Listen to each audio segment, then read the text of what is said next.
Good evening, everyone. This is not only the last paper of this session, but also the last paper of the conference. So I will try to make my presentation very brief and precise as possible. This paper is not on any environmental issues that my friends have talked about till now. My paper is titled, as you can see, Natural History and Personal Narratives, Locating Biculturalism and Identity Crisis in the Writings of Tamim Anshari and Khalid Husseini. So there are many key concerns that are embedded within this single corpus. So I would try to talk about very briefly each of them and then directly enter into my argument. Please change the slide.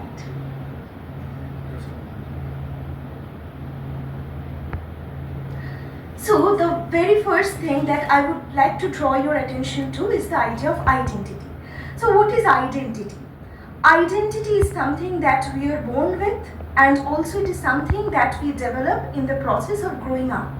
As the critics have viewed, identity is marked by a sense of similarity or a sense of belonging, and on the other hand, there is a sense of dissimilarity. So either we feel connected or similar to a concept or a person, or we feel detached to it.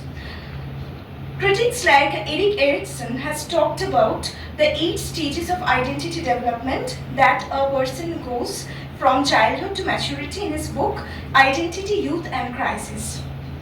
If we look at Kath Woodward's definition, she has mentioned that identity is marked by similarity, that is, of the people like us, and by difference of those who are not.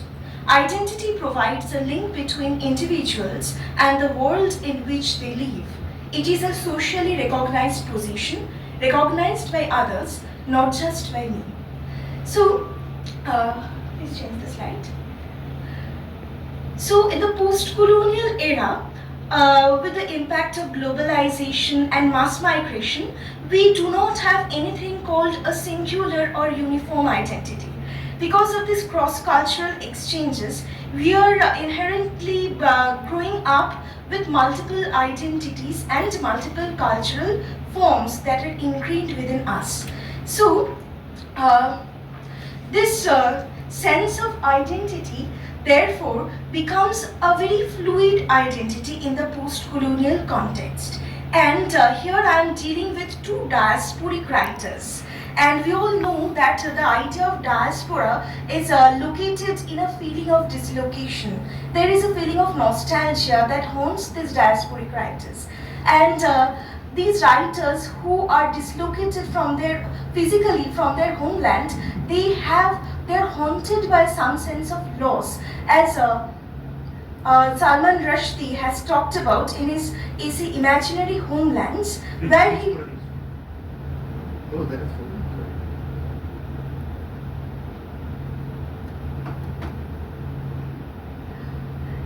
where Rushdie writes, and I quote, "Writers in my position, exiles or immigrants or expatriates, are haunted by some sense of loss, some urge to reclaim, to look back." So these writers know that they will never be able to return to their homeland, at least physically, because of various reasons.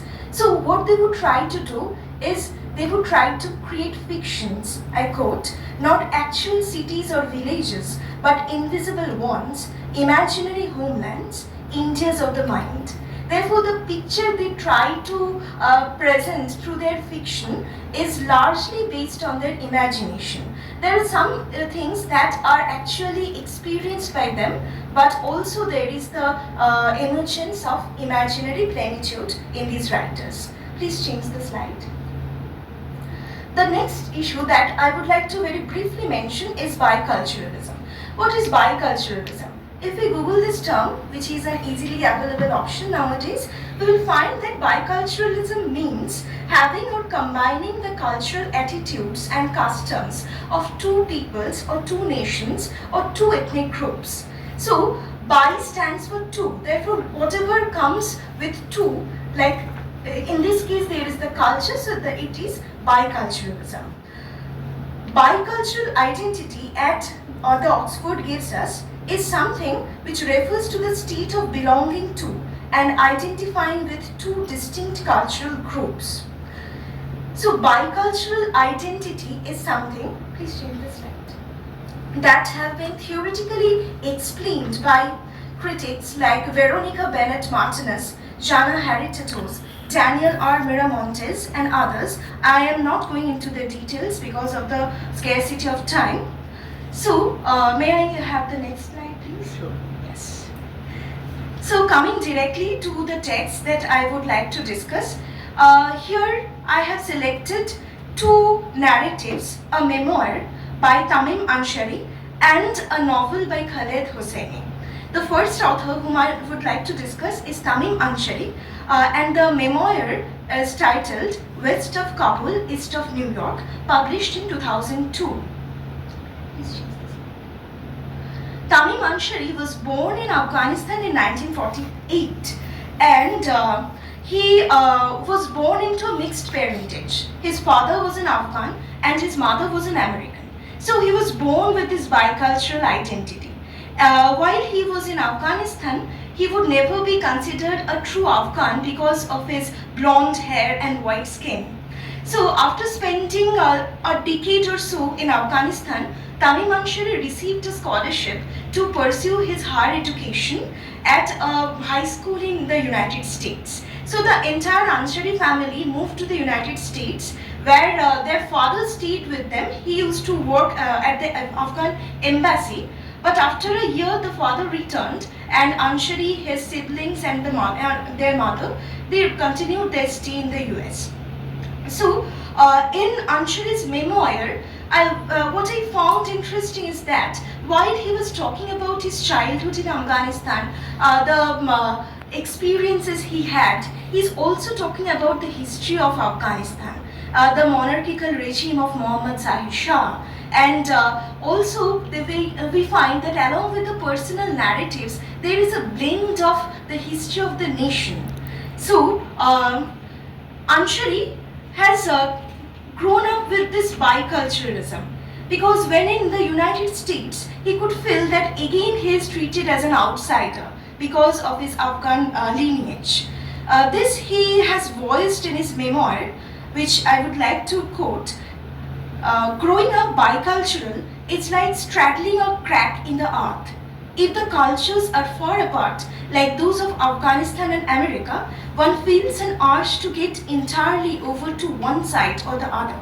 My siblings and I grew up with such divided souls, and we responded in different ways. Unquote. So this is the case of Anshari. As he grew up, he completed his education, he got the job, he tried to get back to his nation, Afghanistan, but he couldn't make that trip because of the political turbulences that were going on continuously in Afghanistan with the Russian invasion, the emergence of the Taliban, and other issues. Please change the slide. The second author in discussion is Khaled Hosseini. He's a very popular author and a very popular name among us. Hosseini is also born in Afghanistan in 1965, spent some years in the country before moving on first to France, where they stayed for some years because of his father's job. Briefly, they returned to Afghanistan, and with the Russian invasion, the entire Hosseini family migrated to the United States. So, please change the slide. Yes. The novel which I would like to briefly mention is The Kite Runner. It was his first novel, published in 2003, and we are all familiar with the narrative, but to briefly talk about it, this novel is about a boy, or say for example two boys named Amir and Hassan, who represent two different sections of the contemporary Afghan society. And Hosseini writes in the foreword to the novel, I quote, "When I began The Kite Runner in March 2001, it was to tell myself a story that had taken root in my mind about two boys, one conflicted on unsure emotional and moral ground, the other pure, loyal, rooted in goodness and integrity." In this novel, we will find that Amir's development in Afghanistan, his biological growth, coincides with the growth and developments in the national historical sphere as well. There were a lot of changes taking place in the political scenario. Sorry to interrupt, Anwesa, you have 2 more minutes. Yes, I will conclude within the time. Okay. Thank you. So, they have the next slide? Yes. So, this novel is set partially in Afghanistan, and some sections, the middle section particularly, and the end is set in the United States. And as Hosseini writes in the foreword again, although the first 2/3 of the Kite Runner were informed by my own family's experiences, first in Afghanistan and then in California, I had written this Afghan homecoming trip for my protagonist before ever actually taking it myself. So herein lies the emergence of imaginary homelands that has been reflected in the novel throughout. So coming to the conclusion, the last slide. Yes. So, in both Ansari's memoir and Hosseini's novel, we can find the diasporic dilemma, a sense of longing for the lost space, and a desire to look back to the past that they had experienced in the homeland. There is also a technique which both these authors have used, where the personal history is blended with the political history of the nation. It is a technique used by Salman Rushdie in Midnight's Children, so it is an interesting fact. Thirdly, both the narratives are written in the context of the terrorist attacks of 9/11. And we all know that the attacks have created immense impact on the protagonists living in the United States and also living worldwide. So, in this tense Islamophobic atmosphere, the writers, the people had to continuously negotiate with their identities. So, the elements of biculturalism and identity crisis could not be overlooked in the altered socio-political and cultural landscape. Thank you. Thank you, Anwesa.